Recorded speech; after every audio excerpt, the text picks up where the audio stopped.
نستعينه ونستغفره ونؤمن به ونتوكل عليه ونعوذ بالله من شرور أنفسنا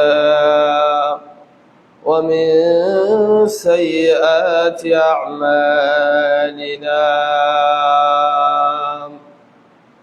من يهده الله فلا مضل له ومن يضلله فلا هادي له ونشهد أن لا إله إلا الله وحده لا شريك له ونشهد أن محمدا عبده ورسوله أرسله بالحق بشيرا ونذيرا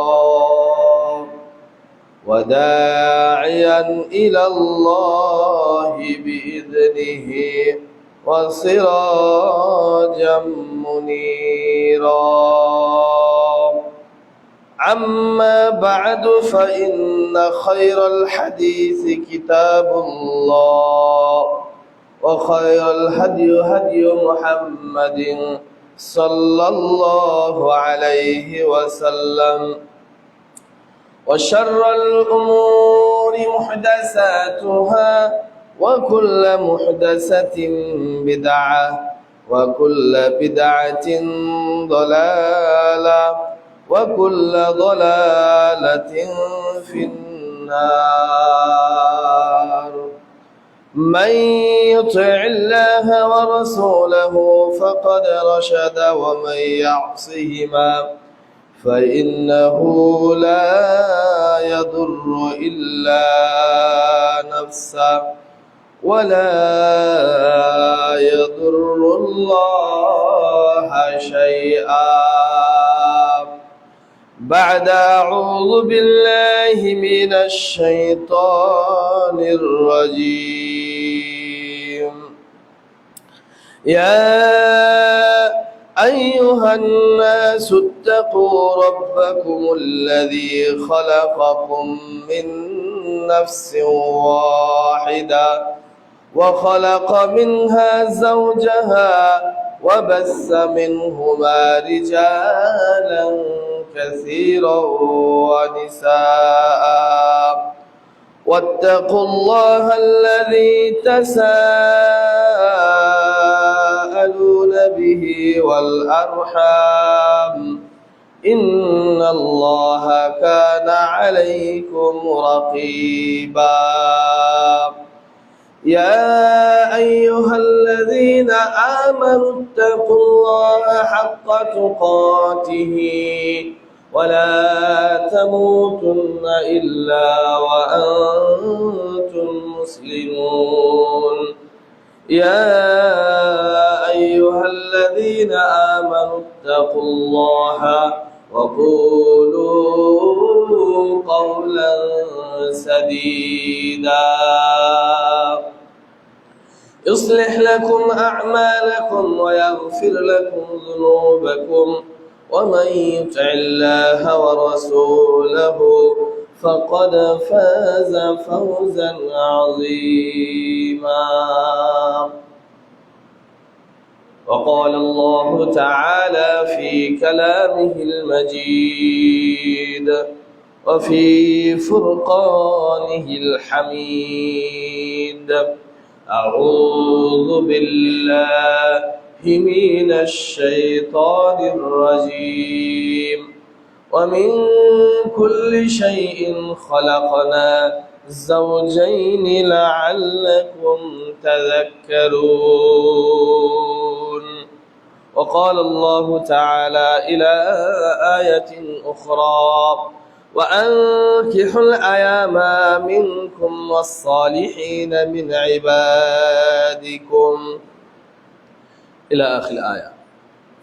عن علقمة رضي الله عنه قال قال رسول الله صلى الله عليه وسلم يا معشر الشباب من استطاع منكم الباء فليتزوج فإنه أغض للبصر وأحسن للفرج ومن لم يستطع فعليه بالصوم فإنه له وجاء رواه البخاري أو قال عليه الصلاة والسلام আলহামদুলিল্লাহ যাবতীয় প্রশংসা যাবতীয় গুণগান মহান আল্লাহ তাআলার দরবারে, যিনি আমাদেরকে সুস্থ রেখে সুস্থতার সাথে তার হুকুম পালন করার উদ্দেশ্য নিয়ে মসজিদে আসার বসার কিছু কথা বলা এবং শোনার জন্য তৌফিক দিলেন।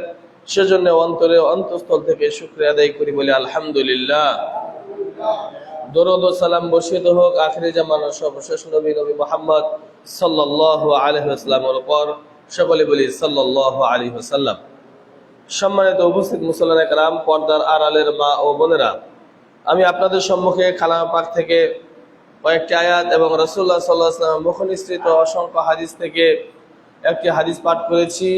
এই আয়াত এবং হাদিসকে সম্মুখে রেখে খুতবার সংক্ষিপ্ত সময়ের আলোচ্য বিষয় বিবাহর গুরুত্ব ও পদ্ধতি। যদি মহান আল্লাহ তাআলা তৌফিক দান করেন, উল্লেখিত বিষয়ের উপর তথ্যবহুল আলোচনা করার জন্য চেষ্টা করব ইনশাআল্লাহ। ওমা তৌফিক ইল্লা বিল্লাহ, আলাইহি তাওয়াক্কালতু ওয়া ইলাইহি উনীব। সম্মানিত উপস্থিত মুসলমান کرام, মহান আল্লাহ তাআলা সর্বপ্রথম আদম আলাইহিস সালামকে নিজ হাতে তৈরি করেছেন, সৃষ্টি করেছেন। তারপর আল্লাহ তাআলা মানুষের সংখ্যা বৃদ্ধি করার জন্য আদম আলাইহিস সালাম থেকে হাওয়া আলাইহিস সালামকে সৃষ্টি করেন এবং তাদের উভয়ের মাঝে বিবাহ দিয়ে দেন। আল্লাহ তাআলা আদম এবং হাওয়া আলাইহিস সালামের মাঝে বিবাহ সম্পাদন করেন। পরবর্তীতে যুগের পরিক্রমায় এই বিবাহ পদ্ধতি অন্যরকম হয়েছে, বা সন্তান সন্ততি কিভাবে বাড়বে আমরা জানি যে আদম আলাইহিস সালাম এবং হাওয়া আলাইহিস সালাম সর্বপ্রথম যখন তাদের মাঝে সন্তান আসতো, প্রথম যখন সন্তান হতো, প্রথম গর্ভে একটা ছেলে একটা মেয়ে থাকতো, পরবর্তীতে আবার আরেকটা গর্ভ আসলে সেখানেও একটা ছেলে একটা মেয়ে থাকতো, এবং আগের ছেলে পরের মেয়ে, পরের আগের মেয়ে পরের ছেলে, এভাবে বিবাহ হতো। মানুষের বংশ বিস্তারের জন্য এই পদ্ধতি আল্লাহ তাআলা দিয়েছিলেন। এবং আল্লাহ তাআলা পৃথিবীতে মানুষকে পৃথিবীতে আল্লাহ তাআলা মানুষকে জোড়ায় জোড়ায় সৃষ্টি করেছেন। কারো জন্য এরকম নাই যে কারো জোড়া আল্লাহ তাআলা পৃথিবীতে রাখেন নাই। যত প্রাণী আল্লাহ তাআলা পৃথিবীতে পাঠিয়েছেন, পৃথিবীতে যত প্রাণী আল্লাহ তাআলার সৃষ্টি আছে, সবগুলোকে আল্লাহ তাআলা জোড়ায় জোড়ায় সৃষ্টি করেছেন। যেমন আল্লাহ তাআলা সূরা আয-যারিয়াতের 49 নম্বর আয়াতে বলছেন, وَمِن كُلِّ شَيْءٍ خَلَقْنَا زَوْجَيْنِ لَعَلَّكُمْ تَذَكَّرُونَ وَمِن كُلِّ شَيْءٍ خَلَقْنَا, অবশ্যই আমি তোমাদেরকে, وَمِن كُلِّ شَيْءٍ خَلَقْنَا, আমি তোমাদেরকে সৃষ্টি করেছি জাওজাইনি, জোড়ায় জোড়ায়, তোমাদের প্রত্যেককেই জোড়ায় জোড়ায় সৃষ্টি করেছি, লাআল্লাকুম তাযাক্কারুন, যাতে করে তোমরা উপদেশ গ্রহণ করতে পারো। তাহলে আল্লাহ তাআলা এখানে বলে দিলেন যে আল্লাহ তাআলা মানুষকে সৃষ্টি করেছেন জোড়ায় জোড়ায়। সম্মানিত উপস্থিত মুসলমান کرام, এছাড়াও মহান আল্লাহ তাআলা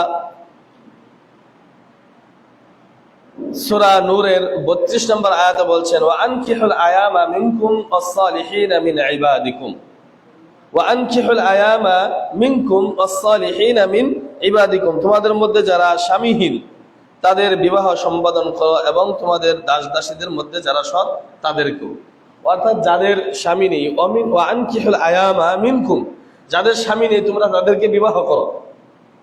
আমি আপনাদেরকে প্রথমে বোঝাবো বিবাহের গুরুত্ব, তারপরে স্টেপ বাই স্টেপ এই বিবাহের পদ্ধতিটা কেমন হবে এই পদ্ধতি নিয়ে আলোচনা করবো ইনশাআল্লাহ।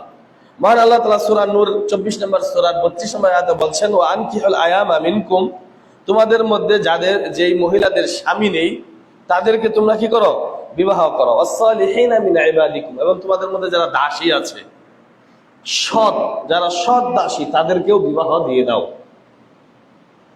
তারপর আল্লাহ তাআলা এভাবে আদেশ করলেন। আল্লাহ নবী সাল্লাল্লাহু আলাইহি ওয়াসাল্লাম, বুখারীর 5065 নম্বর হাদিস, আলকামা রাদিয়াল্লাহু আনহু থেকে বর্ণিত, নবী সাল্লাল্লাহু আলাইহি ওয়াসাল্লাম বলছেন, ইয়া মা'আশারাশ শাবাব, হে যুবক সম্প্রদায়, হে যুবকরা, হে যুবক সম্প্রদায়, মানিস্তাতাআ মিনকুমুল বাআ, তোমাদের যাদের সামর্থ্য আছে ফালিয়াতাযাওয়াজ, তোমরা বিবাহ করো।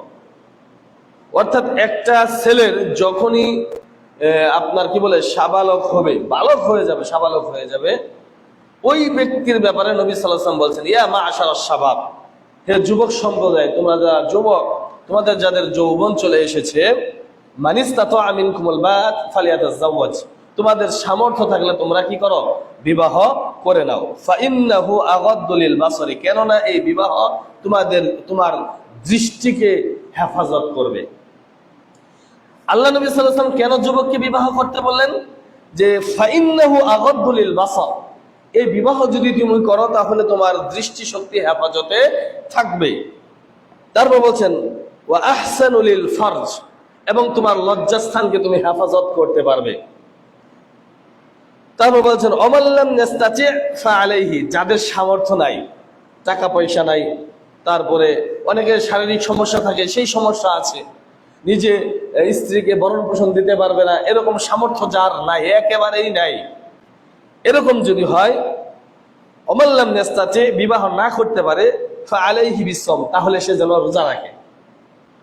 ভালো করে বুঝবেন, নবী সাল্লাল্লাহু আলাইহি ওয়াসাল্লাম প্রথম বললেন যে হে যুবক সম্প্রদায়, তুমি কি করো, বিবাহ করো যদি সামর্থ্য থাকে, কেননা এটা তোমার চোখকে হেফাজত করবে, তোমার লজ্জাস্থানের হেফাজত করবে। তারপর বললেন তুমি যদি বিবাহ না করতে পারো হে যুবক, তাহলে তুমি রোজা রাখো। কি রাখো? সিয়াম রাখো। ফাইন্নাহু লাহু বিজাউন, কেননা এটা তোমাকে যৌবিক চাহিদা নিবারণ করে রাখবে। যৌবিক যে চাহিদাটা আছে, তুমি সিয়াম রাখলে ওই চাহিদা থেকে বিরত থাকতে পারবে। তাহলে যাদের বয়স হয়েছে, যুবক যুবতী উভয়দেরকে বিবাহ দিয়ে দিতে হবে। যেই ছেলের বয়স হয়েছে, ওই যদি বয়স ও যদি যৌবিক চাহিদা ওর ভিতরে না থাকতো, তাহলে ও অন্যের মেয়ের সাথে প্রেমের সম্পর্ক স্থাপন করতো না। আপনি বলছেন যে মেয়েটা 15 বছর 14 বছর, তাকে বিবাহ দেওয়া যাবে না, তার বয়স হয়নি। তার যদি বয়স না হতো তাহলে অন্য ছেলের সাথে ফোনে কথা বলতো না। সে তো 8 বছর 7 বছর যখন ছিল, তখন তো এই চাহিদাটা তার ছিল না, অন্য মেয়ের দিকে তাকিয়ে থাকতো না। সেই ছেলেটা যখন অন্য মেয়ের দিকে তাকাচ্ছে, তার মানে বোঝা যাচ্ছে এই ছেলেটার বিবাহের বয়স হয়েছে, অর্থাৎ তাকে বিবাহ দিতে হবে।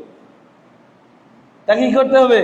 বিবাহ দিতে হবে। সম্মানিত উপস্থিত মুসল্লিয়ানে কেরাম, তাহলে দেখেন আল্লাহ নবী সাল্লাল্লাহু আলাইহি ওয়াসাল্লাম বিবাহের গুরুত্ব দিতে গিয়ে আর বলছেন, মাকিল ইবনে ইয়াসার রাদিয়াল্লাহু আনহু থেকে বর্ণিত সুনানে আবি দাউদের 2050 নম্বর হাদিস, নবী সাল্লাল্লাহু আলাইহি ওয়াসাল্লাম বলছেন, তাজাওয়াজুল ওদুদাল ওয়ালুদা, তোমরা এমন মহিলাদেরকে বিবাহ করো যে মহিলারা বেশি সন্তান দেয়।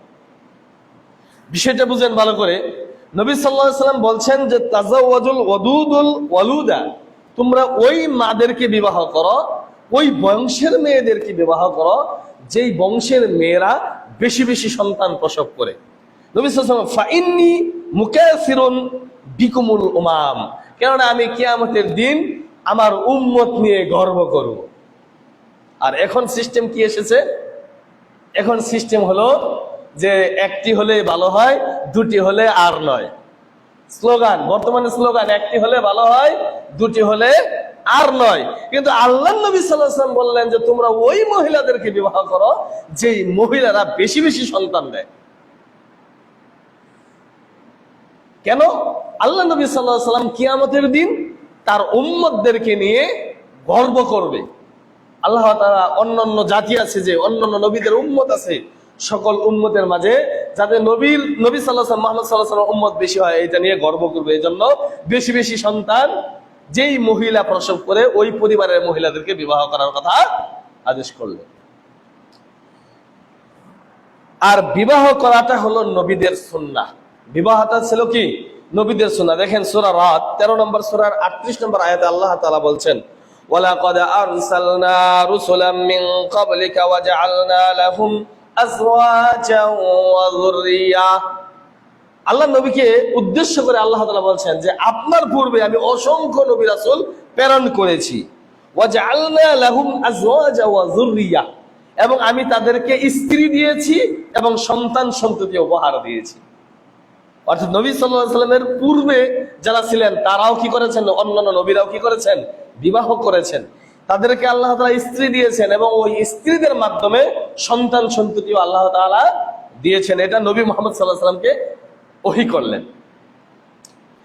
তারপর দেখেন আনাস ইবনে মালিক রাদিয়াল্লাহু আনহু থেকে বর্ণিত বিবাহের গুরুত্ব দিতে গিয়ে নবী সাল্লাল্লাহু আলাইহি ওয়াসাল্লাম বলছেন, বুখারীর 5063 নম্বর হাদিস, তিনজন লোকের একটা দল আল্লাহর নবীর বাড়িতে আসলেন, আল্লাহর নবীর স্ত্রীদের কাছে আসলেন, আসার দিন জানার জন্য। এসে তাকে জিজ্ঞাসা করছেন, ধর আয়েশা রাদিয়াল্লাহু আনহাকে জিজ্ঞাসা করছেন বা স্ত্রীদের যে কোনো একজনকে জিজ্ঞাসা করছেন যে আল্লাহর নবীর আমল কেমন, তিনি কেমন আমল করেন, কতটুকু আমল করেন। তখন বাড়ি থেকে, ওই ভেতর থেকে নবী সাল্লাল্লাহু আলাইহি ওয়াসাল্লামের স্ত্রীরা বললেন, সে এত এত সিয়াম রাখেন, এত এত তাহাজ্জুদের সালাত আদায় করেন। এমন ভাবে তাহাজ্জুদের সালাত আদায় হাদিসে এসেছে যে নবী সাল্লাল্লাহু আলাইহি ওয়াসাল্লামের পা ফুলে যেত, রুকুতে গেলে বোঝা যাইত মনে হয় আর রুকু থেকে উঠবেন না, রুকু থেকে দাঁড়ানোর পর মনে হতো যে সে আর সেজদায় যাবেন না, সেজদায় যাওয়ার পর মনে হতো যে সে আর সেজদা থেকে উঠবেন না। এত দীর্ঘ তার সালাত ছিল। এগুলো শোনার পর ওই তিনজন লোক বলছে যে আল্লাহর নবীর সামনেও কোনো গুনাহ নেই, পিছনেও কোনো গুনাহ নেই, তিনি একেবারে নিষ্পাপ, কোনোদিন জীবনে মিথ্যা বলেননি, যার কোনো পাপ নেই, সে এত এত ইবাদত করে, তাহলে আমাদের ইবাদত তো কম হয়ে যায়। তখন একজন কি বলছে যে আমি সারা বছর সিয়াম রাখবো। আমি কি করব? সারা বছর সিয়াম রাখবো, আমি আর সিয়াম ভাঙবো না, সিয়াম থেকে নিজেকে বিরত রাখবো না। আরেকজন বলছে যে আমি সারা রাত তাহাজ্জুদ পড়বো, আমি আর ঘুমাবো না, সারা রাতই আমি তাহাজ্জুদ আদায় করবো। আরেকজন বলছেন, তৃতীয়জন বলছেন যে আমি বিবাহ করব না, বিবাহ করলে তো ইবাদত বন্দেগীতে আমার ঘাটতি পড়ে যাবে, নারী সঙ্গ আমি ত্যাগ করব। এই কথা শুনে ফেললেন নবী সাল্লাল্লাহু আলাইহি ওয়াসাল্লাম। এসে নবী সাল্লাল্লাহু আলাইহি ওয়াসাল্লাম বলছেন, আনতুমুল্লাযী কুলতুম কাযা ওয়া কাযা, যে তোমরা কি এই কথাগুলো বলছিলে যে একজন সারা রাত তাহাজ্জুদ পড়বে, একজন সারা বছর সিয়াম রাখবে, একজন জীবনে কোনোদিন বিবাহ করবে না, তোমরাই কি সেই লোক? তখন নবী সাল্লাল্লাহু আলাইহি ওয়াসাল্লাম তারা বলেন যে হ্যাঁ, আমরাই সেই লোক। তখন নবী সাল্লাল্লাহু আলাইহি ওয়াসাল্লাম বলেন, ওয়াল্লাহি ইন্নী লাআখশাকুম লিল্লাহি ওয়া আত্তাকুম লাহু, যে আল্লাহর কসম, আমি তোমাদের চাইতে আমার রব আল্লাহকে বেশি ভয় করি। তোমরা যতটুকু ভয় করো তার চাইতে বেশি আমি আল্লাহকে ভয় করি। ওয়া আত্তাকুম লাহু, এবং তোমাদের চাইতে আমি বেশি পরহেজগারিতা অবলম্বন করি। ওয়ালা লাকিন্নী আসুমু ওয়া আফতিরু, তারপরেও আমি নিজে সিয়াম রাখি, ওয়া আফতিরু, এবং সিয়াম রাখা ছেড়ে দেই। ওয়া উসাল্লি ওয়া আরকুদু, এবং আমি রাতে তাহাজ্জুদ সালাত আদায় করি এবং রাতে বিশ্রামও গ্রহণ করি, ঘুমিয়ে থাকি। ওয়া তাযাওয়াজুন নিসা, এবং মহিলাদেরকেও বিবাহ করে থাকি। নবী সাল্লাল্লাহু আলাইহি ওয়াসাল্লাম বলছেন, বিবাহের গুরুত্ব যারা বলছেন যে সারা বছর সিয়াম রাখবে, সারা বছর তাহাজ্জুদ আদায় করবে, প্রতি রাত্রিতে সে বিবাহ করবে না, তখন নবী সাল্লাল্লাহু আলাইহি ওয়াসাল্লাম বললেন যে আমি তোমাদেরকে আল্লাহকে সবচেয়ে বেশি ভয় করি, তোমাদের চাইতে বেশি ভয় করি, এবং তাকওয়া পরহেজগারদের দিক দিয়ে আমি তোমাদের চাইতে বেশি। তারপর আমি সিয়াম রাখি এবং সিয়াম মাঝে মাঝে ছেড়েও দিই। ওই যে বললো যে সারা বছর সিয়াম রাখবে। আরেকজনকে বলছেন যে ওয়াউসাল্লি, আমি সালাত আদায় করি এবং রাত্রে বিশ্রাম গ্রহণ করি, ঘুমিয়েও থাকি, সারা রাত তাহাজ্জুদ আদায় করার প্রয়োজন নেই। এবং নবী সাল্লাল্লাহু আলাইহি ওয়াসাল্লাম বলেছেন ওয়া আতাযাওয়াজুন নিসা, এবং আমি নবী আল্লাহকে তোমাদের চাইতে বেশি ভয় করি, আল্লাহ পরহেজগারিতার দিক দিয়ে তোমাদের চাইতেও বেশি, তারপর আমি মহিলাদেরকে বিবাহ করে থাকি। অর্থাৎ তার মানে বোঝাচ্ছেন যে তোমরা সিয়াম রাখো কিন্তু ছেড়ে দাও, মাঝে মাঝে তাহাজ্জুদ পড়ো, কিছু সময় পড়ো, কিছু সময় বিশ্রাম করো, আবার বিবাহ করো, এটা বোঝাতে যাচ্ছেন। তারপর নবী সাল্লাল্লাহু আলাইহি ওয়াসাল্লাম ফামান রাগিবা আন সুন্নতি ফালাইসা মিন্না, আর বিবাহটা হলো আমার সুন্নাত, আর যে ব্যক্তি সুন্নাত ছেড়ে দিল সে আমার দলভুক্ত নয়। অর্থাৎ কেউ যদি বলে যে আমি বিবাহ করব না, বৈরাগী যেটা বলে, বৈরাগী জীবন, সন্ন্যাসীর জীবন যেটাকে বলা হয়, এই সন্ন্যাসীর ভাব যদি কেউ ধরে, এদের ব্যাপারে নবী সাল্লাল্লাহু আলাইহি ওয়াসাল্লাম বলছেন ফামান রাগিবা আন সুন্নতি ফালাইসা মিন্নি, ওই ব্যক্তি আমার দলভুক্ত নয়। অর্থাৎ বিবাহটা নবীদের সুন্নাহ, এই হাদিস দ্বারা প্রমাণ করলাম, এবং গুরুত্ব কতটুকু বহন করে এই হাদিস থেকে আমি আপনাদেরকে বোঝাতে চাইলাম। সম্মানিত উপস্থিত মুসল্লিয়ানে কেরাম, নাসাইর 3218 নম্বর হাদিস, আবু হুরায়রা রাদিয়াল্লাহু আনহু থেকে বর্ণিত, যে অনেকেই চিন্তা করে যে আমার তো ভরণ পোষণ দেওয়ার মতো সামর্থ্য নেই, আমি তো দরিদ্র মানুষ, আমি নিজেই চলতে পারি না, আমার ছেলে যুবক হয়েছে, বিবাহ করানোর পর সে নিজেই খাইতে পারে না, আবার আরেকটা নিয়ে আসবো, সে তাকে কিভাবে আমরা কি করব, খাওয়াবো, লালন পালন করব। এই ব্যাপারে নবী মুহাম্মদ সাল্লাল্লাহু আলাইহি ওয়াসাল্লাম বলছেন, সালাসাতুন হাক্কুন আলাল্লাহি আয়ুনাহুম আল মাকাতিব। আল্লাহ নবী সাল্লাল্লাহু আলাইহি ওয়াসাল্লাম বলছেন যে 3 শ্রেণীর মানুষ এমন আছে যাদেরকে সাহায্য করা আল্লাহ তাআলার আবশ্যক হয়ে যায়, যাদেরকে সাহায্য করার আল্লাহর আবশ্যক হয়ে যায়। আল মাকাতিবুল্লাযী ইরিদুল আদাউল মুতাজাওয়িজুল্লাযী ইরিদুল আফাফ। এক শ্রেণী হলো ওরা যারা নিজেকে নিজে দাস। এখন তো আমাদের দেশে দাস প্রথা নেই, অন্য অন্য দেশে রাসূলুল্লাহ সাল্লাল্লাহু আলাইহি ওয়াসাল্লামের জামানায় ছিল, হয়তো এখনো আরব বিশ্বে দাস প্রথাটা আছে। নবী সাল্লাল্লাহু আলাইহি ওয়াসাল্লাম বলছেন যে ওই ব্যক্তিকে আল্লাহ তাআলা সাহায্য করা আবশ্যক হয়ে যায় যে ব্যক্তি কি করে, নিজের ইনকাম দিয়ে নিজেকে দাসত্ব থেকে মুক্ত করতে চায়, ওই ব্যক্তিকে আল্লাহ তাআলা সাহায্য করা আবশ্যক হয়ে যায়। 2 নম্বর হলো আল মুতাজাওয়িজুল্লাযী ইউরিদুল আফাফা। আর যে ব্যক্তি তার নিজের যৌবিক চাহিদা পূরণ করার জন্য, পাপ কাজ থেকে নিজেকে বিরত রাখার জন্য এই নিয়তে বিবাহ করে, আল্লাহ তাআলা ওই ব্যক্তিকে সাহায্য করা আবশ্যক হয়ে যায়। সুবহানাল্লাহ বিহামদিহি। তারপর বলছেন আল মুজাহিদু ফি সাবিলিল্লাহ। আর যে ব্যক্তি আল্লাহর রাস্তায় মুজাহিদ, জিহাদ করতে যায়, ওই ব্যক্তিকে সাহায্য করা আল্লাহর আবশ্যক হয়ে যায়। তাহলে যারা বিবাহ করবে, যারা বলে যে আমার সামর্থ্য নেই, আমি বিবাহ করে আমি নিজেই চলতে পারি না, কিভাবে আমি আবার ছেলেকে বিবাহ দেওয়ার পর আবার ছেলেকে কিভাবে, ছেলের ভরণ পোষণ কিভাবে দেব, তাদের ব্যাপারে আল্লাহ নবী সাল্লাল্লাহু আলাইহি ওয়াসাল্লাম বলছেন যে এই ভয়ের কোনো কারণ নেই, কারণ আল্লাহ তাআলা বিবাহ করলে তাকে সহযোগিতা করবে। বাস্তবতার সাথে আপনি মিলিয়ে নেবেন, যখন আপনারা বিবাহ করেন নাই তখন ইনকাম কেমন ছিল, বিবাহ করার পরে ইনকাম কেমন ছিল। এখানে একটা হিকমত আপনাদেরকে বলে দিই। দেখেন, আল্লাহ তাআলা মানুষ যেদিন সৃষ্টি করেছে, সৃষ্টি করার 50,000 বছর পূর্বে তাকদীর নির্ধারণ করছেন এবং রিজিক নির্ধারণ করছেন, এবং 1 বছরে আমরা যে রিজিকটা খাবো সেটা আবার লাইলাতুল কদরের রজনীতে নির্ধারণ করে রাখেন যে ভাগ্যে 1 বছরে কি আছে। তো রিজিক তো আগেই নির্ধারিত। এখন একটা মেয়ে আপনার ছেলের বউ করে নিয়ে আসতেছেন, ওই মেয়েটা কোথায় আছে? মেয়ের বাবার কাছে। কোথায় আছে? মেয়ের বাবার কাছে। কি না খেয়ে থাকছে? না খেয়ে থাকতেছে। ওই মেয়েটার রিজিক কি নির্ধারিত না?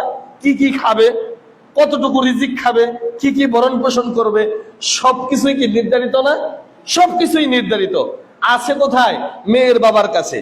যখন ওই মেয়েটাকে আপনার ছেলে দিয়ে বিবাহ করে নিয়ে আসতেছেন, আপনার নাতিকে দিয়ে বিবাহ করে নিয়ে আসতেছেন, আপনার ভাইকে দিয়ে বিবাহ করে নিয়ে আসতেছেন, তখন কি ওই মেয়েটার রিজিক মেয়ের বাড়িতে রেখে আসছে নাকি নিয়ে আসতেছে? নিয়ে আসতেছে না। এই মেয়ের রিজিকটা যতটুকু আল্লাহ তাআলা লিপিবদ্ধ করে রেখেছেন, ওই রিজিকটা নিয়েই কিন্তু আপনার বাড়িতে আসতেছে। অর্থাৎ ওই মেয়েটা যা খাবে, যা পড়বে, সবকিছুই তখন আপনার ছেলে, আপনার নাতি, আপনার ভাইয়ের মাধ্যমে আল্লাহ তাআলা পাঠাবেন। সুবহানাল্লাহ বিহামদিহি। কারণ তার রিজিক কি নির্ধারিত। তাহলে আমরা কেন এই টেনশনটা করি যে বিবাহ যে করাবো নাতিকে, বিবাহ যে করাবো ভাইকে, বিবাহ যে করাবো ছেলেকে, এরই তো আমি পালি। আর ওই তখন আপনি পারলে ওই মেয়েটার রিজিক আপনার মাধ্যমেই আসে। এটাই বাস্তবতা। এবং রিজিকের ব্যাপারে আমি মাঝে মাঝে বলি এই জন্যই যে রিজিকের ব্যাপারে আমরা 100% ইমানদার এখনো হতে পারি নাই। আপনার রিজিক কে দিচ্ছে? আপনি ভাবছেন আপনি ইনকাম করছেন, না, আল্লাহ আপনাকে রিজিক দিচ্ছেন। এটাই বাস্তবতা। সম্মানিত উপস্থিত মুসল্লিয়ানে কেরাম,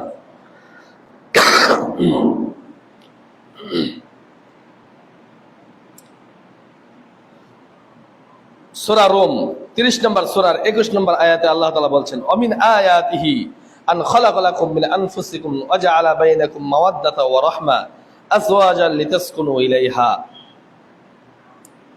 আল্লাহ তাআলা বলছেন যে আর তারা নিদর্শনাবলীর মধ্যে এক নিদর্শন এই যে তিনি তোমাদের জন্য তোমাদের মধ্যে থেকে তোমাদের সঙ্গিনীদেরকে সৃষ্টি করেছেন, যাতে তোমরা তাদের কাছে শান্তিতে থাকো, এবং তিনি তোমাদের মধ্যে পারস্পরিক সম্প্রীতি ও দয়া দান করেছেন।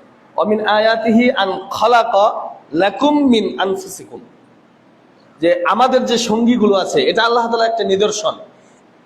ওয়া জাআলা বাইনাকুম মাওয়াদ্দাতা ওয়া রাহমা, আমাদের ভিতর থেকেই আমাদের কাছ থেকে আল্লাহ তাআলা আমাদের সঙ্গিনীদেরকে কি করেছেন? সৃষ্টি করেছেন। শুরুতে বলেছিলাম আদম আলাইহিস সালাম থেকেই হাওয়া আলাইহিস সালামকে কি করেছেন? সৃষ্টি করেছেন। আল্লাহ তাআলা এখানে আবার বললেন যে আমিন আয়াতিহি, আল্লাহ তাআলার নিদর্শন একটা যে পুরুষদের সঙ্গিনীদেরকে তাদের মাঝখান থেকে কি করা হয়েছে? সৃষ্টি করা হয়েছে। ওয়াজআলা বাইনাকুম মাওয়াদ্দাতা ওয়া রাহমা, এবং আল্লাহ তাআলা উভয়ের মাঝে রহমত, ভালোবাসা তৈরি করে দিয়েছেন। দেখেন, আপনি যেদিন আপনি বিবাহ করেছেন তার পূর্বে হয়তো ওই মেয়েটাকে আপনি ভালোভাবে চিনতেন না, তার সাথে আপনার দুই চারটা কথাও হয়নি, কিন্তু এমন একটা অবস্থা হলো বিবাহ করে নিয়ে আসার পর থেকেই আপনি তার জন্য শরীরের একটা অংশ মনে হয় হয়ে গিয়েছেন। সে আপনার কারণে আপনার কাছে শরীরের একটা অংশ হয়ে গেছে। সে ব্যথা পেলে আপনি ব্যথা পান, তার জ্বর আসলে মনে হয় আপনারই জ্বর আসে, আপনার জ্বর আসলে মনে হয় তারই জ্বর আসে। এই যে রহমত, সম্প্রীতি, বন্ধন আল্লাহ তাআলা সৃষ্টি করে দিয়েছেন, তাই না? এটা আল্লাহ তাআলার একটা নিদর্শন। আজওয়াজাল লিতাসকুনু ইলাইহা, এবং তাদের কাছে আমাদের পুরুষদের রয়েছে কি? প্রশান্তি, যাতে প্রশান্তি পাই, এজন্য আল্লাহ তাআলা নারীদেরকে সৃষ্টি করেছেন। সম্মানিত উপস্থিত মুসল্লিয়ানে কেরাম, আল্লাহ তাআলা আরো বলছেন ইয়াকুনু ফুকারা ইউগনিহিম মিন ফাদলি ইউগনিহিমুল্লাহ মিন ফাদলি। আল্লাহ তাআলা বলছেন যদি তারা দরিদ্র হয় তবে আল্লাহ তাদেরকে স্বীয় অনুগ্রহে সম্পদশালী করে দিবেন। যারা দারিদ্রতার বয়ে বিবাহ করতে চাচ্ছেন না, তাদেরকে আল্লাহ তাআলা উৎসাহ দিয়ে বলছেন ইয়াকুনু ফুকারা, তারা যদি দরিদ্র হয়, যদি তারা বিবাহ করে, ইউগনিহিমুল্লাহ মিন ফাদলি, আল্লাহ তাআলার অনুগ্রহে তাদেরকে ধনী বানিয়ে দিবেন। সুবহানাল্লাহ। দেখেন, আপনি দারিদ্রতার কারণে বিবাহ করতে চাচ্ছেন না, আর আল্লাহ তাআলা বলছেন তারা যদি দরিদ্র হয় আল্লাহ তাআলা তাদেরকে ধনী বানিয়ে দিবেন এই বিবাহের মাধ্যমে। সুবহানাল্লাহ। তাহলে বিবাহ দেখে এত ভয় পাওয়ার কিছু নাই। সম্মানিত উপস্থিত মুসল্লিয়ানে কেরাম, আল্লাহ তাআলা বিবাহের গুরুত্ব দিতে গিয়ে আরো বোঝাতে চাচ্ছেন। সূরা বাকারার 187 নম্বর আয়াত আল্লাহ তাআলা বলছেন হুন্না লিবাসুল লাকুম ওয়া আনতুম লিবাসুল লাহুন্না। হুন্না লিবাসুল লাকুম, তারা হলো তোমাদের পোশাক স্বরূপ এবং তোমরা হলে তাদের পোশাক স্বরূপ। মহিলার পোশাক হলো আমরা, আর মহিলারা হলো আমাদের পোশাক। শীতের সময় যখন আমরা চাদর মুড়ি দেই শীত থেকে বাঁচার জন্য, ঠিক আপনার আমার সকল বিপদ আপদ বালা মুসিবতের সঙ্গী হলো কে? আপনার আমার স্ত্রী, এবং তার বিপদ আপদের সঙ্গী সাথী হলাম আমরা পুরুষরা। একজন স্বামী একজন স্ত্রীর কি? চাদর, পোশাক। সম্মানিত উপস্থিত মুসল্লিয়ানে কেরাম, আনাস রাদিয়াল্লাহু আনহু থেকে বর্ণিত শুআবুল ঈমানের 5100 নম্বর হাদিস, বিবাহের গুরুত্ব দিতে গিয়ে নবী সাল্লাল্লাহু আলাইহি ওয়াসাল্লাম বলছেন ইযা তাযাওয়াজাল আবদু ফাকাদ ইসতাকমালা নিসফুদ্দিন, যে ব্যক্তি বিবাহ সম্পন্ন করলো সে দিনের অর্ধেক পূর্ণ করলো। যে ব্যক্তি বিবাহ করলো সে দিনের অর্ধেক পূর্ণ করলো। ফালিয়াত্তাকিল্লাহা ফিন নিসফিল বাকিয়া, এবং আল্লাহর ভয়ের মাধ্যমে আর অর্ধেক পূর্ণ করো। অর্থাৎ আপনি আমি যদি ঈমান এনে থাকি কিন্তু বিবাহ করি নাই, তাহলে বুঝতে হবে দিনের অর্ধেক এখনো পূর্ণ হয়নি। দিনের অর্ধেক আপনি পূর্ণ করেছেন ঈমান আনার মাধ্যমে, আল্লাহকে ভয় করার মাধ্যমে, তাকওয়া অবলম্বন করার মাধ্যমে, আর অর্ধেক পূর্ণ করতে হবে আপনাকে বিবাহ করার মাধ্যমে। কেননা শুরুতেই বলেছি, হে যুবক সম্প্রদায় তোমরা বিবাহ করো, কেননা এই বিবাহ করার মাধ্যমে তোমার দৃষ্টিকে হেফাজত করা হয়। বিবাহ তোমার দৃষ্টিকে হেফাজত করে, তোমার যৌন যে ক্ষমতাটা রয়েছে সেটাকে সংবরণ করে রাখে। সম্মানিত উপস্থিত মুসল্লিয়ানে কেরাম, এবার আসেন বিবাহের হুকুম। বিবাহের হুকুম বিভিন্ন ক্ষেত্রে বিভিন্ন রকম হতে পারে। কারো জন্য এই বিবাহটা ওয়াজিব, কারো জন্য বিবাহটা কি হবে? ওয়াজিব। আবার কারো জন্য মুস্তাহাব, আবার কারো জন্য হারাম। কারো জন্য কি? হারাম। ওয়াজিব হলো যে একটা বিবাহ করে নাই, সাবালক হয়েছে বিবাহ করেনি, তার জন্য ওয়াজিব। মুস্তাহাব হলো ওই যে একটার পর আরো 3টা করা, মানে সর্বমোট 4টা। একজন পুরুষ কয়টা বিবাহ করতে পারে? 4টা স্ত্রী একসাথে রাখতে পারে, যদি তার সামর্থ্য থাকে, টাকা পয়সা থাকে, অর্থকড়ি থাকে, এবং ওই 4 জনের মাঝে সমতা বজায় রাখতে পারবে। 4 জনের মাঝে সমতা বজায় রাখা মানে কি? অর্থাৎ বড় স্ত্রীকে যা দিবে দ্বিতীয় স্ত্রী, তৃতীয় স্ত্রী, চতুর্থ স্ত্রী একেবারে সমানভাবে দিতে হবে, একটু 19-20 করা যাবে না। নবী সাল্লাল্লাহু আলাইহি ওয়াসাল্লাম তার কোন বর্ণনায় এসেছে 11 জন, কোন বর্ণনায় এসেছে 13 জন স্ত্রী ছিল। তিনি তাদের মাঝে সমতা বিধান করেছেন, তাদের পালাগুলো নির্ধারণ করে দিতেন। এরকম ভাবে এই 4 জন স্ত্রী আপনি তখন রাখতে পারবেন যখন আপনি তাদের মাঝে সমতা বিধান করতে পারবেন। এই বিবাহ করাটা হলো মুস্তাহাব। আর হারাম হলো যার যৌবিক চাহিদা নাই, শারীরিক অসুস্থ, ওই ব্যক্তির জন্য বিবাহ করা হারাম।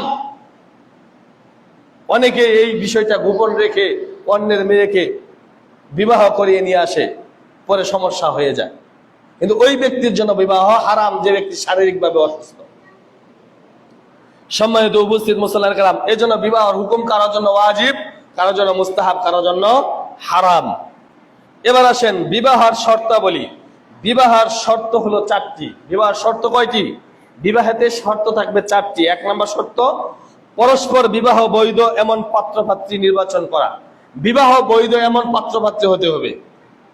বিবাহ বৈধ নয় এমন পাত্রপাত্রী হলে চলবে না। 2 নাম্বার, উভয়ের সম্মতি, ছেলেরও সম্মতি থাকতে হবে, মেয়েরও সম্মতি থাকতে হবে। তারপর মেয়ের ওলি থাকা, মেয়ের গার্জিয়ান থাকা আবশ্যক। মেয়ের বাবা যদি বেঁচে থাকে, মেয়ের ওলি হলো মেয়ের বাবা। মেয়ের বাবা নেই, মেয়ের ওলি হলো মেয়ের বড় ভাই। মেয়ের বড় ভাইও নেই, মেয়ের ওলি হলো মেয়ের চাচা। মেয়ের চাচাও নেই, বাবাও নেই, ভাইও নেই, আত্মীয় স্বজন কেউ নেই, তখন ওই মেয়ের ওলি হলো সরকার। আপনাদের পরিষদের বা ওয়ার্ডের যে মেম্বার, সে হলো ওলি। কারণ আপনারা সকলেই তো সিদ্ধান্ত নিয়ে তাকে মেম্বার বানিয়েছেন, প্রতিনিধি বানিয়েছেন। তবে এলাকার মাতবরকে মেম্বার, সে যেই হোক, ইসলামী স্টেট থাকলে হয়তো একজন আলেম হতো মেম্বার। সম্মানিত উপস্থিত মুসলমান, সেদিকে যাচ্ছি না। 4 নম্বর হলো 2 জন ন্যায়নিষ্ঠ সাক্ষী থাকা। বিবাহের ক্ষেত্রে 2 জন ন্যায়নিষ্ঠ সাক্ষী থাকা। কোনো মহিলা সাক্ষী থাকতে পারবে না। কোনো বিবাহে কোনো মহিলা, পর্যায়ক্রমে এই আলোচনাটা আসবে ইনশাআল্লাহ। তো 4টা শর্ত বিবাহে থাকতে হবে। 1 নাম্বার, এমন পাত্রপাত্রী হতে হবে যাদের মধ্যে বিবাহ জায়েজ, অর্থাৎ মাহরাম কেউ হবে না। মাহরাম কে কে, এটা পর্যায়ক্রমে আমরা আলোচনা শুনবো ইনশাআল্লাহ। এরকম হওয়া যাবে না। 2 নাম্বার হলো কি, উভয়ের সম্মতি থাকতে হবে। ছেলে মেয়ে উভয়ের কি থাকতে হবে? সম্মতি থাকতে হবে। ছেলে পক্ষের বাবা না থাকলেও সমস্যা নেই, কারণ ছেলে তার জন্য নিজের জন্য নিজে সাক্ষী হিসেবে যথেষ্ট। মেয়ের বাবার জন্য, মেয়ের জন্য মেয়ের বাবা অর্থাৎ মেয়ের সাক্ষী থাকা আবশ্যক। 4 নাম্বার হলো 2 জন ন্যায়নিষ্ঠ সাক্ষী। ন্যায়নিষ্ঠ সাক্ষী থাকতে হবে। কিন্তু কাবিন করতে গেলে 4 জন সাক্ষী করা হয়। হাদিসে আসছে এবং কোরআন হাদিস দ্বারা প্রমাণিত যে জিনা প্রমাণ করার জন্য 4 জন সাক্ষী লাগে, বিবাহের জন্য 2 জন সাক্ষী। কিন্তু উল্টো হয়ে গেছে বর্তমানে, বিবাহের জন্য 4 জন সাক্ষী, দেখবেন কাবিন নামে 4 জনের সাক্ষী লাগে, কিন্তু মূলত হলো 2 জন পুরুষ সাক্ষী। এটাই ইসলামী নিয়ম। তারপর রুকন, বিবাহের রুকন হলো 2টি। বিবাহের রুকন ইজাব এবং কবুল। ইজাব এবং কবুল, এই 2টা হলো বিবাহের রুকন। এবার আসেন, এতক্ষণ আপনাদেরকে বুঝালাম যে বিবাহের গুরুত্ব কি। বিবাহের গুরুত্ব সবচেয়ে বেশি বড় গুরুত্ব হলো কি, এই বিবাহটা আপনার দৃষ্টিকে হেফাজত করবে। আপনার শারীরিক যে যৌবিক ক্ষমতাটা আছে, সেটা আপনি হালালভাবে ব্যবহার করতে পারবেন।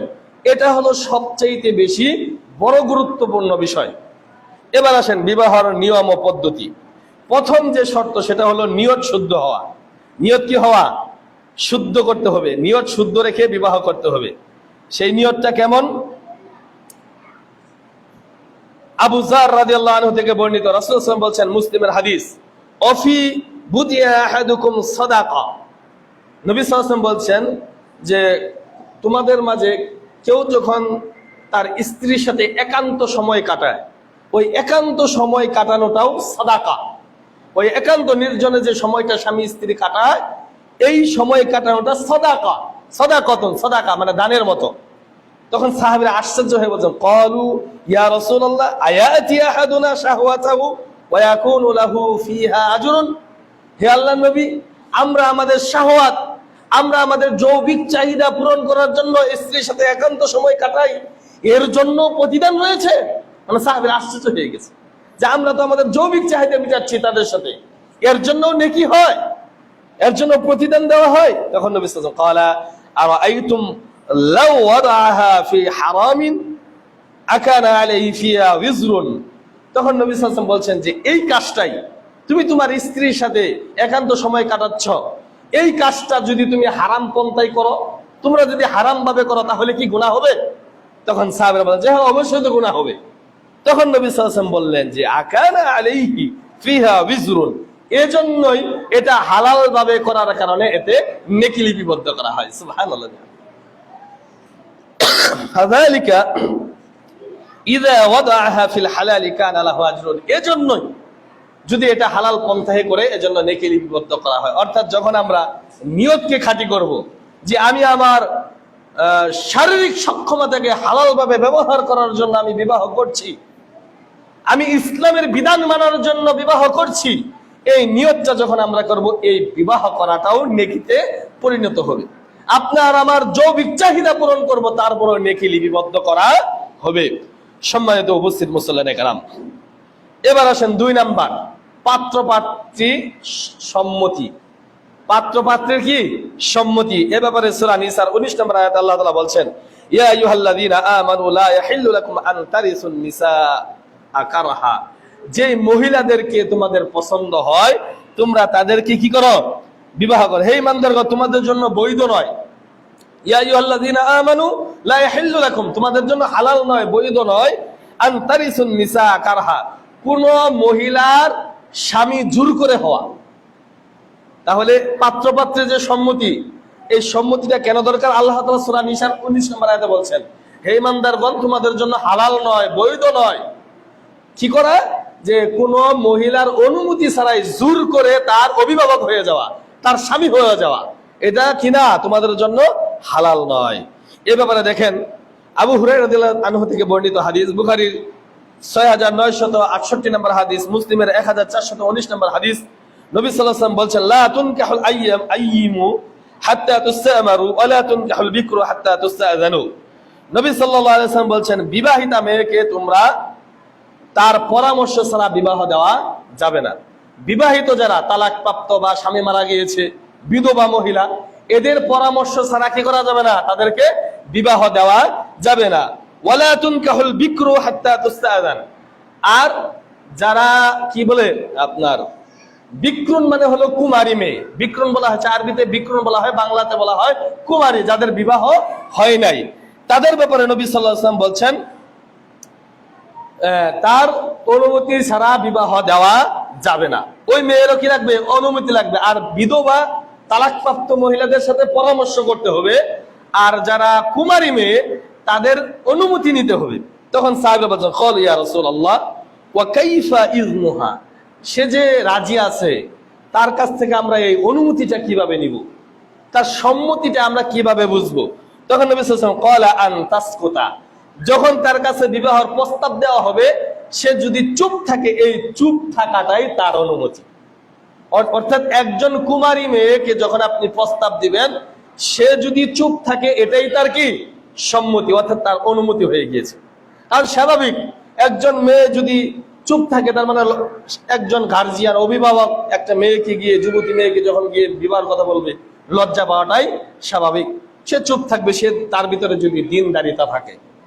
আর যদি সে অন্য জায়গায় সেই জিনা নামক, যেটাকে আমরা প্রেম বলি, প্রেম স্থাপন করে থাকে, তাহলে সে অবশ্যই এটার এফেক্ট করবে বিবাহ প্রস্তাব দেওয়ার সাথে সাথে। অর্থাৎ এই জন্য নবী সাল্লাল্লাহু আলাইহি ওয়াসাল্লাম বলছেন যারা বিধবা মহিলা তাদেরকে তোমরা কি করবে? তাদের সাথে পরামর্শ করবে। আর যারা কুমারী মেয়ে তাদের অনুমতি নিবে, তাদের অনুমতিটা হলো চুপ থাকা।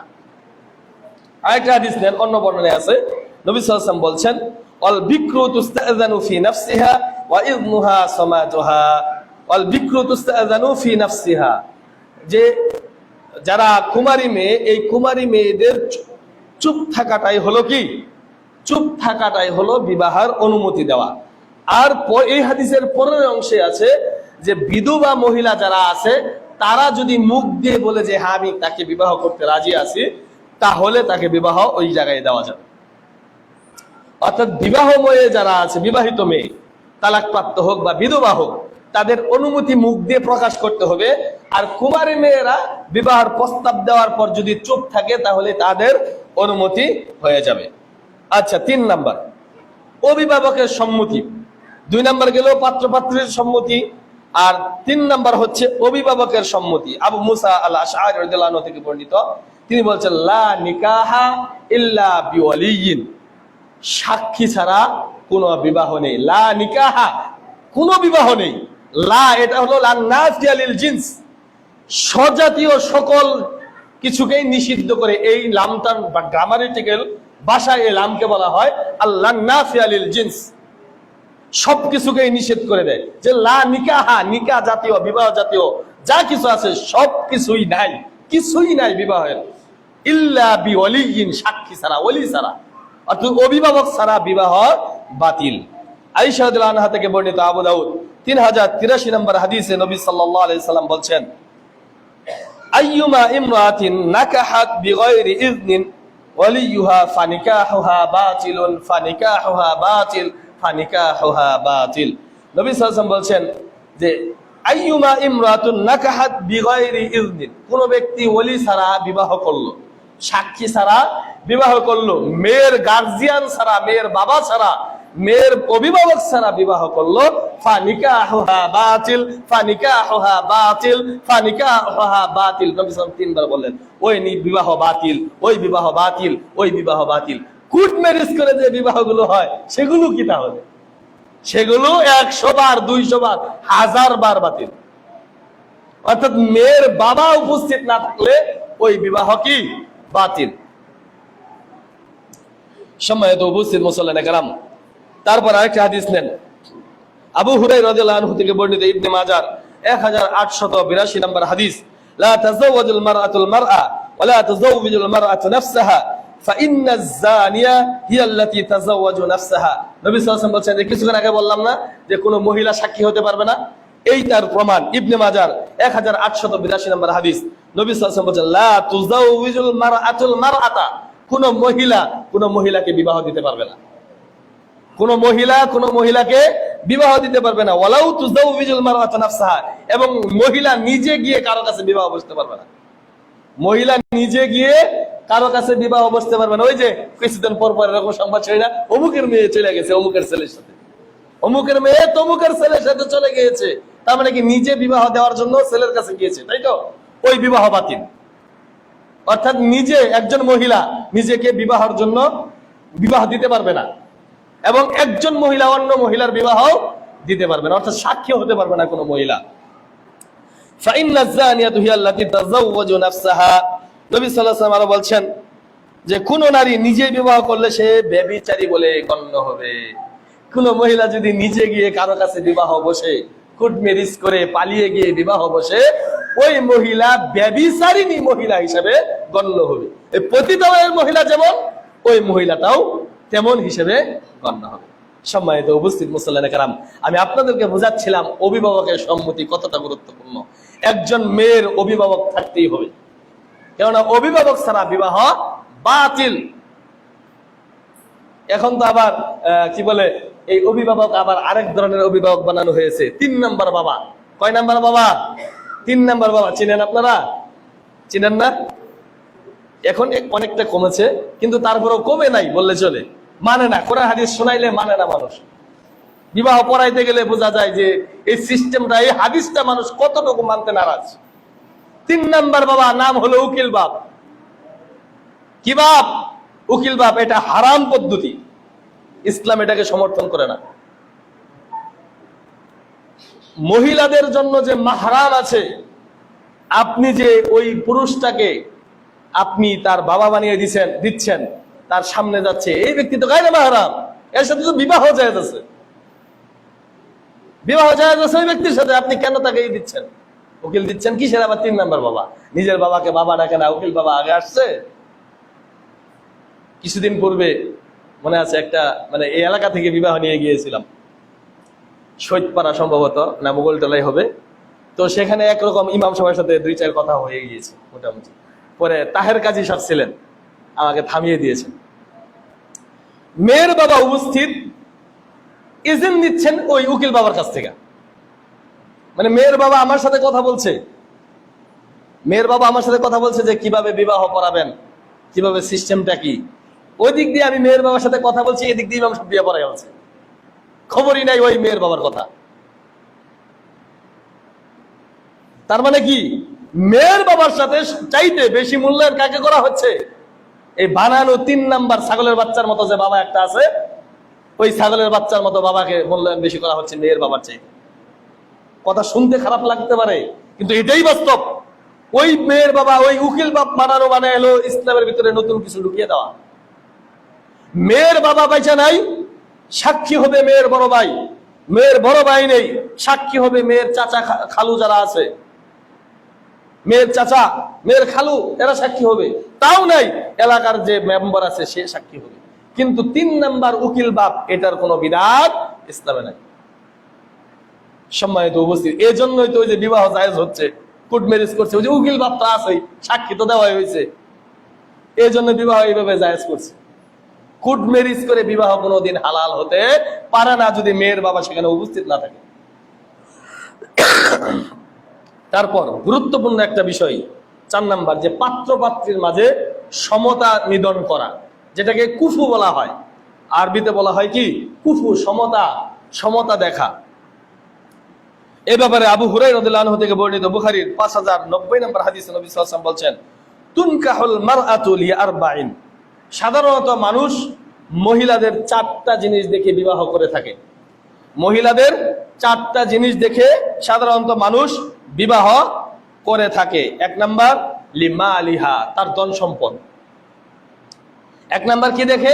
তার ধন সম্পদ। ওয়ালি হাসাবিহা, ওয়ালি হাসাবিহা, তার বংশ গৌরব দেখে। 2 নাম্বার যেতে দেখে তার বংশটা কেমন। 1 নাম্বার দেখে সম্পদ, 2 নাম্বার দেখে তার বংশটা কেমন, 3 নাম্বার দেখে ওয়ালি জামালিহা, মেয়েটা সুন্দর কিনা, 4 নাম্বার যেটা দেখে ওয়ালি দীনিহা, সবার শেষে দেখে দিনদারিতা আছে কিনা। দিনদারিতা না থাকলেও উপরে 3টা থাকলে মানুষ বিবাহ করে ফেলায়। সুন্দর, টাকা পয়সা আছে, বংশ গৌরব আছে, নেতা নেতা আছে বংশের মধ্যে 2-4টা, হ্যাঁ, এরকম কিছু মানুষ আছে, সেখানে বিবাহ করতে রাজি হয়। টাকা পয়সা আছে, বিবাহ করতে রাজি হয়ে যায়। কি আছে? সুন্দরী মেয়ে, দিনদারিতা না থাক, সুন্দরী, বিবাহ করতে রাজি হয়ে যায়। কিন্তু নবী সাল্লাল্লাহু আলাইহি ওয়াসাল্লাম বলেন ফাসফার বিযাতিদ দ্বীন তারফাউ ইয়াদাক, যে ওর ভিতরে যদি 3টার কোনোটা না থাকে, ধন সম্পদ নাই, বংশ গৌরব নাই, সে মেয়েটা সুন্দরীও নয়, কিন্তু তার ভিতরে দিন আছে, ওই দিনের কারণে ওই মেয়েটাকে তুমি বিবাহ করো।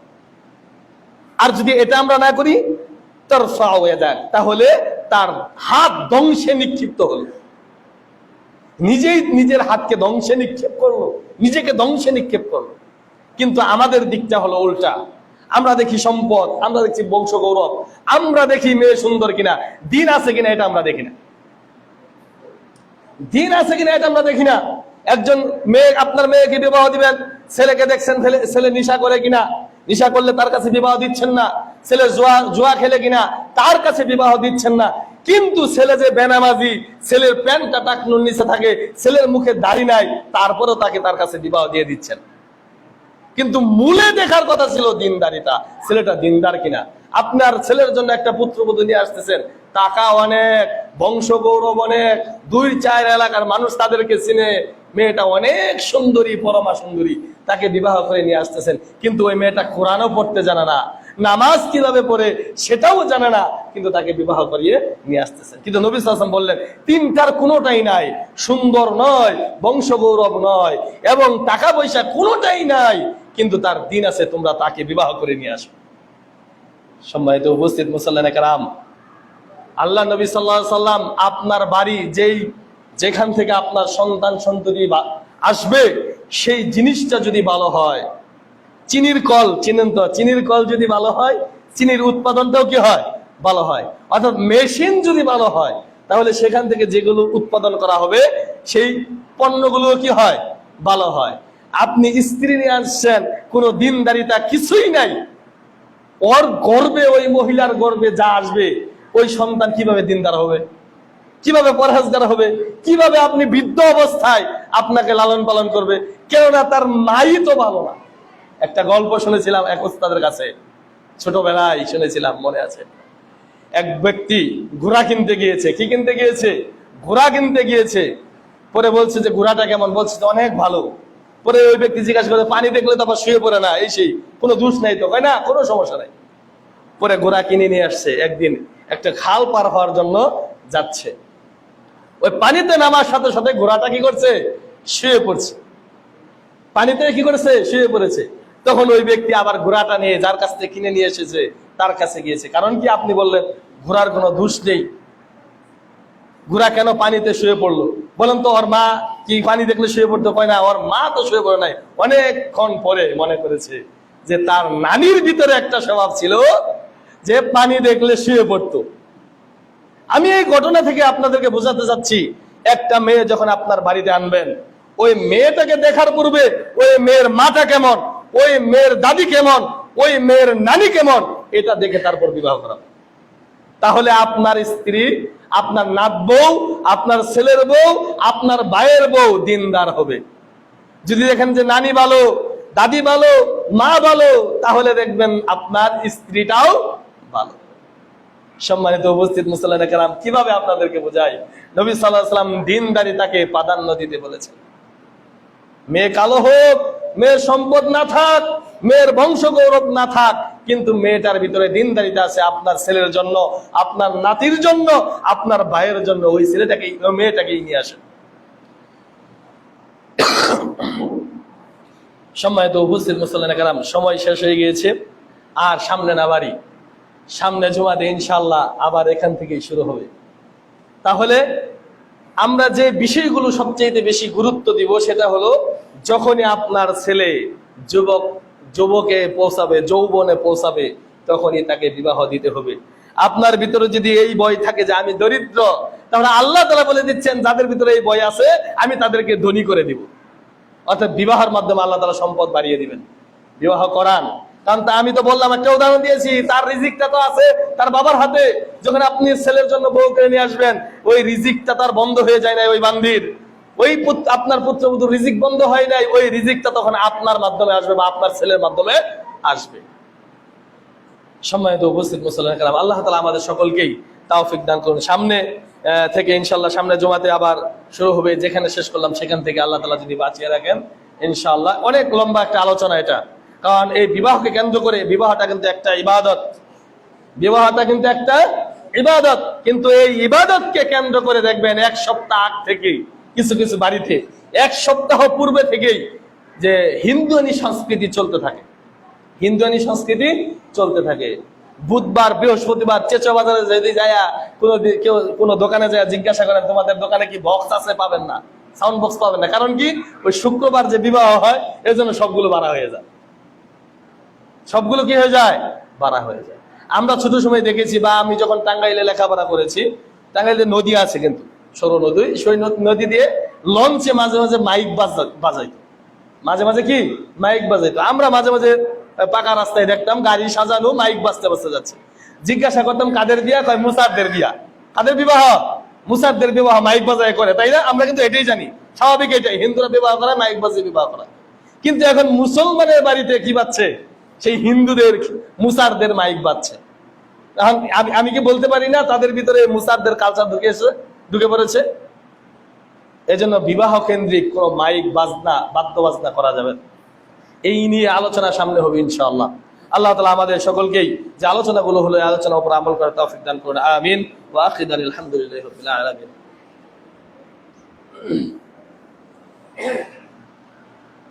ইন্নাল হামদালিল্লাহ নাহমাদুহু ওয়া নাস্তাঈনুহু ওয়া নাস্তাগফিরুহ। আম্মা বা'দ, আউযু বিল্লাহি মিনাশ শাইতানির রাজীম।